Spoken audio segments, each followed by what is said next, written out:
आज की कहानी है कुत्ते और बकरी को कहानी। बकरी रानी घर के पास चलते चलते एक जगह पर चारों पैर एक तरफ करके बैठ गई। वो बहुत परेशान दिखाई दे रही थी। वो मदद के लिए पुकार रही थी। छन्नू ने जब उसे देखा तो उसने अपनी पत्नी लाजो को आवाज दी। लाजो, बाहर आओ। देखो रानी को क्या हो गया है, बीमार तो नहीं हो गई? अरे ये तो बच्चा जन्मने वाली है, आप बैठिए, मैं सब देख लूंगी। रानी बकरी ने दो प्यारे प्यारे बच्चों को जन्म दिया तो छन्नू के घर में खुशहाली का वातावरण छा गया। दोनों बच्चों का नाम बिल्लू और टिल्लू रखा गया। छन्नू के कुतिया और उसके दो बच्चे जिनका नाम शेरा और बघेरा था, बकरी के दोनों बच्चों को देखने के लिए आ गए। बिल्ली उनसे खेलना चाहते थे, इसलिए आगे बढ़ गए। हमारे घर की आबादी बढ़ रही है, अब तक हम लोग कुल 6 हो गए हैं। ये लोग तो फैमिली प्लानिंग को नहीं मानते। अच्छा है, जनसंख्या बढ़ने दो। आप भी ना। इतना कहकर लाजो घर के अंदर चली गई। कुत्ते के पिल्ले और बकरी के बच्चे आपस में खेलने लगे।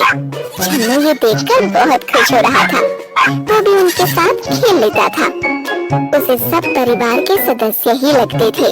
वो उनकी सुरक्षा का पूरा ध्यान रखता था। रात के समय बकरी रानी और उसके बच्चे एक कमरे के अंदर रहते। कभी कभी कुतिया और उसके बच्चे भी वहीं रहते थे। एक दिन कुतिया और उसके बच्चे रात के समय कमरे के बाहर ही बैठे थे। अचानक एक सियार छन्नू के घर की बाउंड्री के अंदर आ गया। कुतिया के कान खड़े हो गए। उसे अपने बच्चों की चिंता हो गई।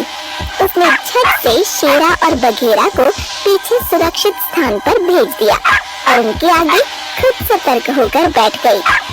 सियार ने रानी बकरी के कमरे में जाने की कोशिश की।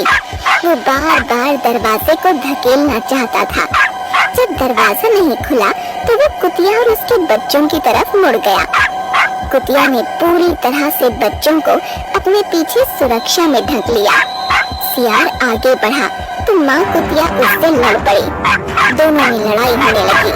सियार बच्चों की तरफ जाने लगता तो कुतिया उस पर टूट पड़ती। अपने बच्चों को बचाने में उसकी जान पर बनाई। छन्नू तब तक डंडा लेकर बाहर आ गया। सियार वहाँ से भाग गया, लेकिन कुतिया पूरी तरह से घायल हो चुकी थी। आज तक कभी यहाँ सियार नहीं आया था, आज पहली बार ये खतरा सामने आ गया। यदि मुझे इसका अंदाजा होता तो मैं इन्हें भी कमरे के अंदर ही रखता। मेरी प्यारी कुतिया देखो पूरी तरह से घायल हो गई है। दोनों बच्चे शेरा और बघेरा आकर अपनी माँ को उठाने की कोशिश करने लगे। कुतिया हिल भी नहीं पा रही थी। माँ उठो, सियार भाग गया। तुमने बड़ी बहादुरी दिखाई, तुम कुछ बोल क्यों नहीं रही हो? हाँ माँ, कुछ तो बोलो, तुम्हें बहुत चोट लगी है। मैं चाट कर ठीक कर दूंगा। मेरी माँ बहुत बहादुर है। माँ उठ जाओ ना, मुझसे बातें करो ना। कुतिया बेचारी कुछ देर पहले ही भगवान को प्यारी हो गई थी। उसका निर्जीव शरीर भला अब क्या बोलता। छन्नू और लाजो की आंखों में आंसू आ गए।